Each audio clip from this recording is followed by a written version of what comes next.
So here's how qualifying looks for the first race of the day, the first final of the day for our Micro Max.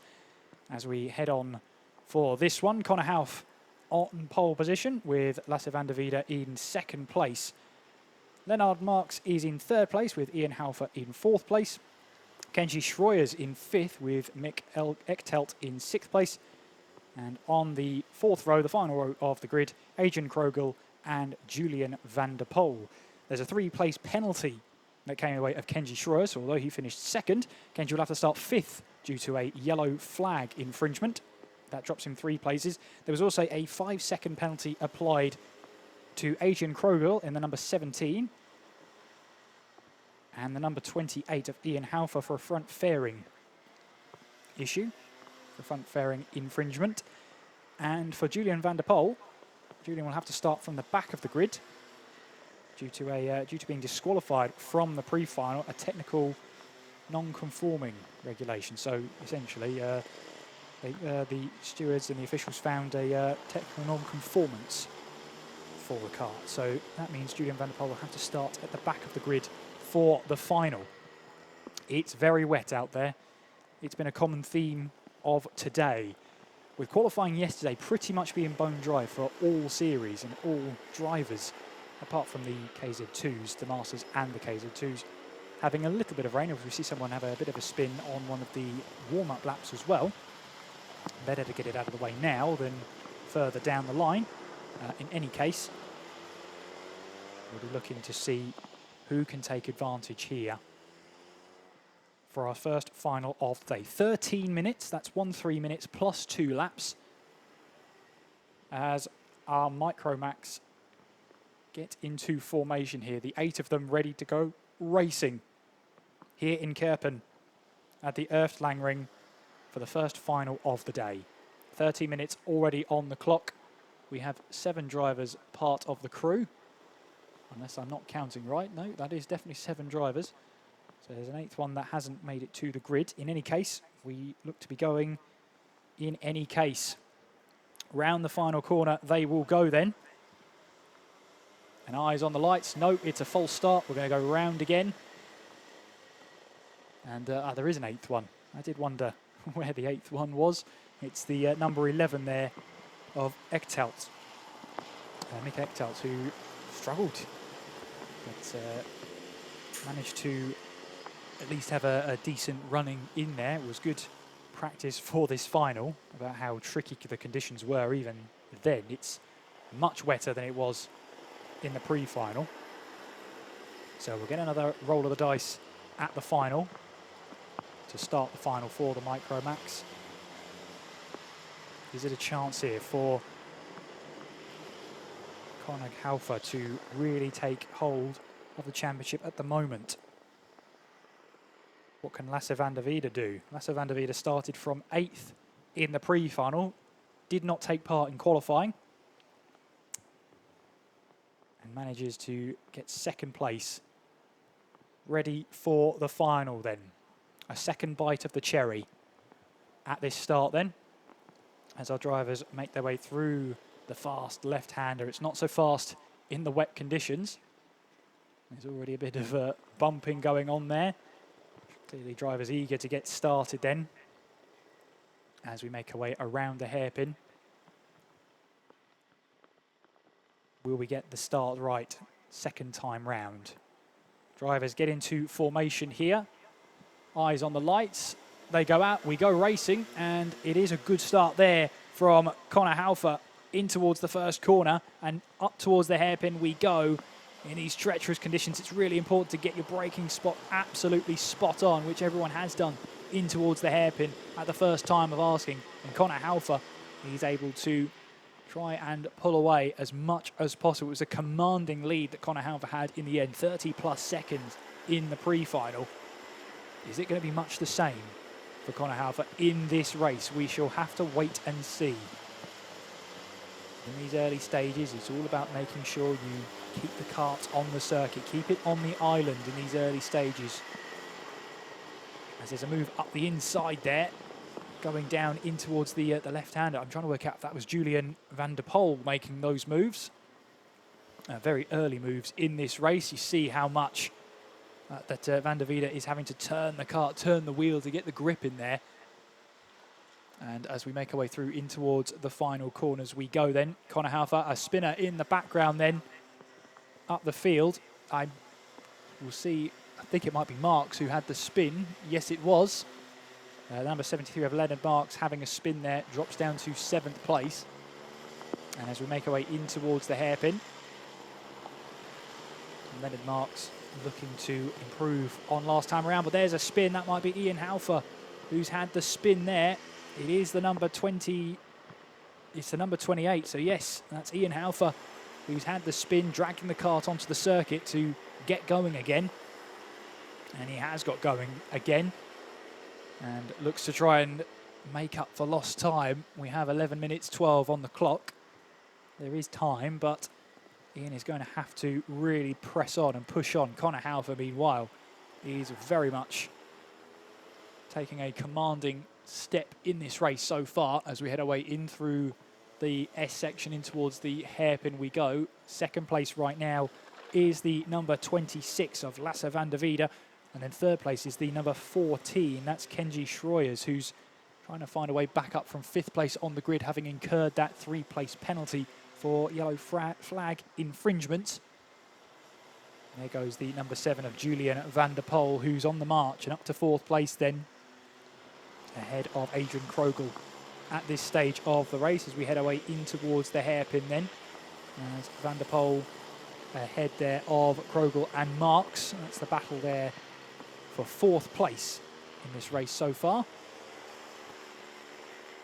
as they now make their way through in towards the S section now. So easy to put a foot wrong, to put a wheel on the grass if you're not careful.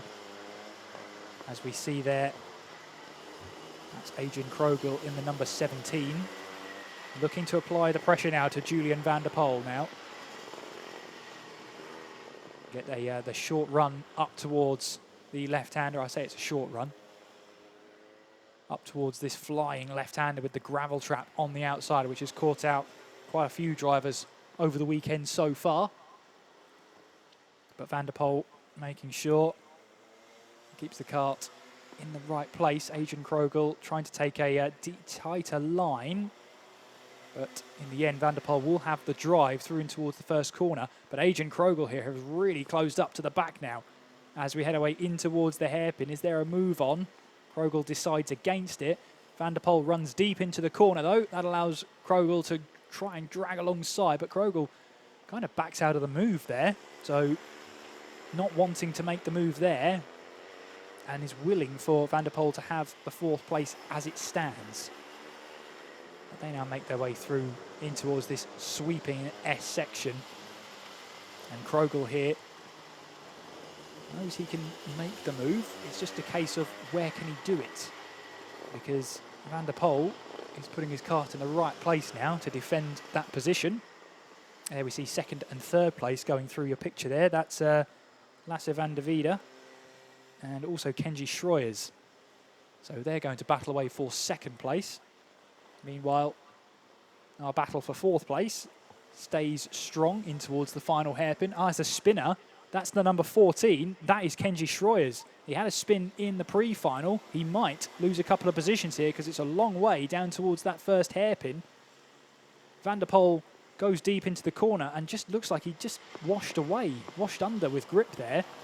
And I did think for a second that Adrian Krogel would try to see if he can find a way past, but again decided against it. But Kenji Schroyers falls down to, he was in 3rd place, he stays in 3rd place, does Kenji. But a spin out of the final corner won't help him with his chances and won't help him with his charge to try and get himself up the order and up higher than 2nd place as it stands, or 3rd place I should say as it stands, because you've got Lasse van der Wiede in 2nd place. But Schroyer looks like he's got the pace underneath him again and pulling away from that battle for P4. Van der Poel still in that 4th place spot, with Krogel and Marks not too far behind as well. And Krogel here just seems to, on a couple of occasions, sized up the move And when you think the gap's open there, Krogel trying to now go side by side. They're going to go side by side through in towards the first corner. Krogel round the outside, does get the move done and moves up into 4th place. He has been lining that one up. And Adrian Krogel now goes up into 4th place. Van der Poel goes down to 5th. And you've got as well Leonard Marks, who's running in 6th place at the moment. I wonder now, will we see a little bit more pace from Adrian Krogel? Now he's clear, can he really put the foot down? Because it seemed like he had the pace, but couldn't really do anything with it. And that's meant he struggled a little bit. We'll see as well, Julian Van der Poel, what can he do against Adrian Krogel? Does he have the pace? And that looks like either a mistake, but still slowly running there in the background. I wonder if that is Krogel, who's maybe had a bit of an issue out there. It is the number 17, but whatever the issue was, it seems to be okay for now. So Adrian Krogel, although he got that move done and wanted to try and break away, has been caught out there and falls 2 positions now down to 6th place. So that puts Julian Van der Poel back up into 4th place.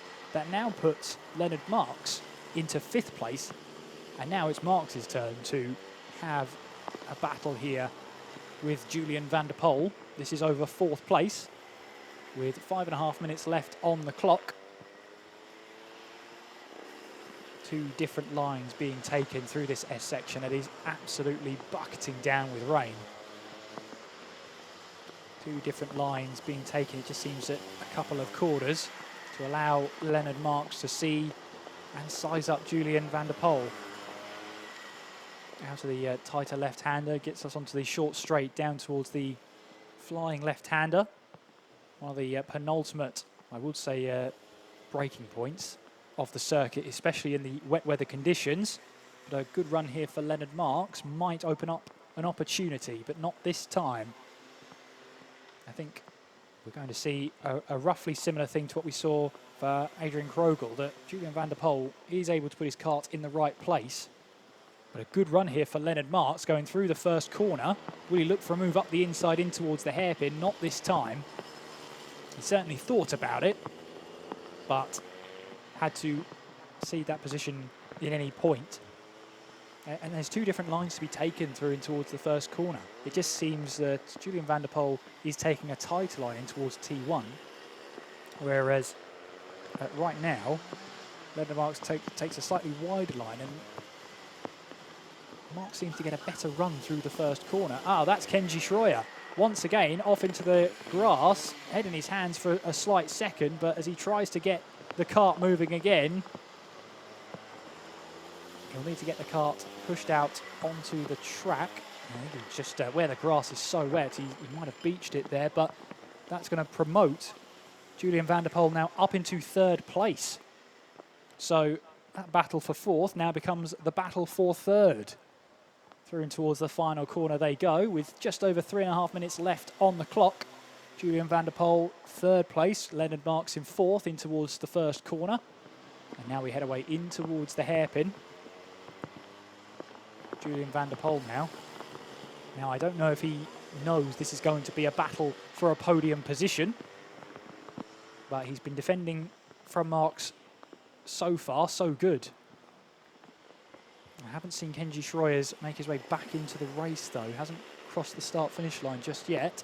Our leader has though, in Connor Halfer. Setting 1 minute 5s, high 1 minute 5s. The next quickest time is a high 1 minute 8 from Lasse van der Velde. So that's a remarkable turn of pace from Connor Half. He's doing a sublime job out there as we watch on this battle for 3rd place. Through in towards the S's we go then. And up towards the hairpin.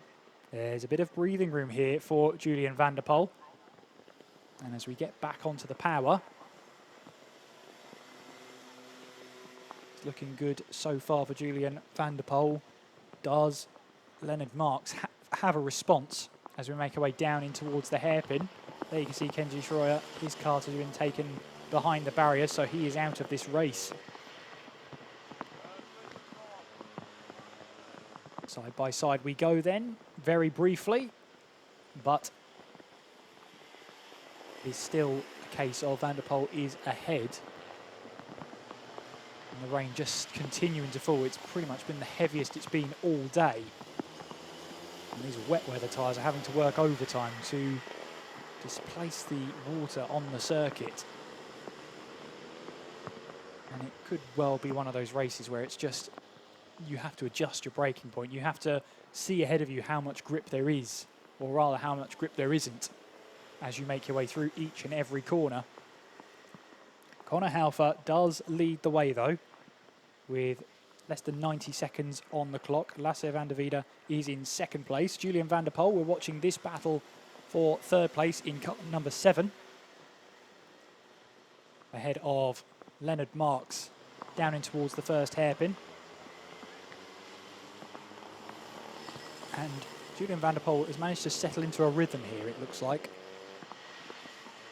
60 seconds on the board as I believe Conor Haufer is just making his way around the final corner. Yep, the 78 crosses the line. So we will have 3 laps worth more of running. As we wait then the number 26 as well. The gap last time around was well over 26 seconds. And there is second place just making the way through in towards the sweeping S section of Lasse van der Wiede. We'll see what the gap is at the top of the order. As well, crossing the line goes van der Wiede.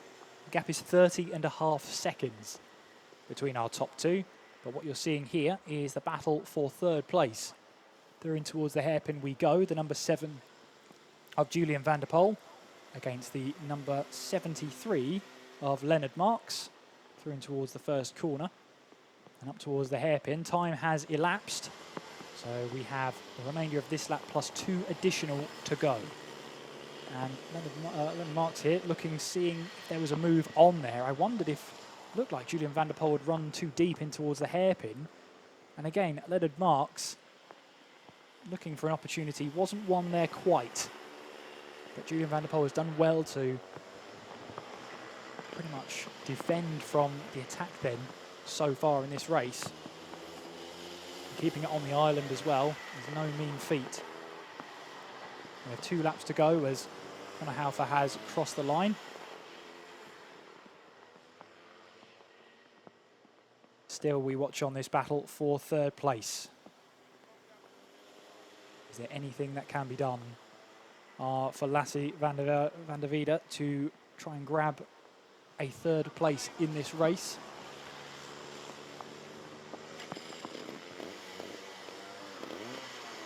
Battle for third place just crosses the start-finish line now, through in towards the first corner. You can see Kenji is waiting to be recovered once the race has finished. But Conor Haufer there is making the way around the final corner to start the final lap of this race in total command right now.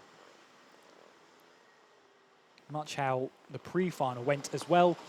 Conor Haufer has just had so much more pace, just looks so much more confident, and it shows in the lap times as well. A best lap time so far for Conor Haufer of a 1 minute 5.7. The next fastest best lap of anybody is van der Wiede behind on a 108.3 set last time around. A stark difference in laps, in lap times. And Conor Haufer here making his way through this winding section that takes us now through in towards the tight left-hander. Now the run up towards the fast left-hander towards the end of the circuit.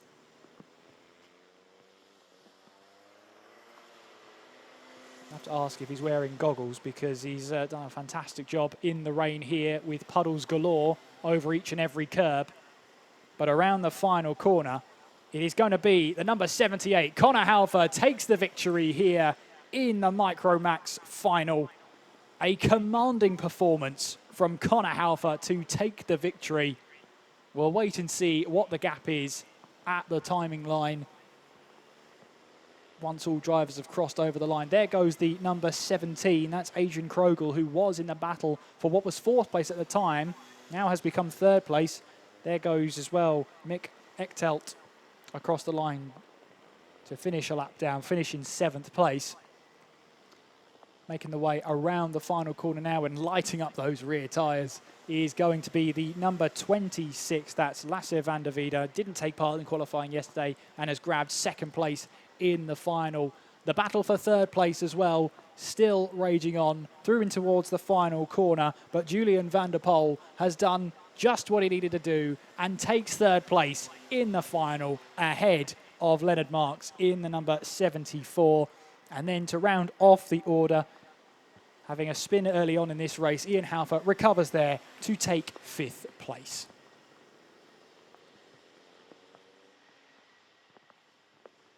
So your provisional results then from the final of the Micromax. It's Conor Halfer taking a win by 37 seconds.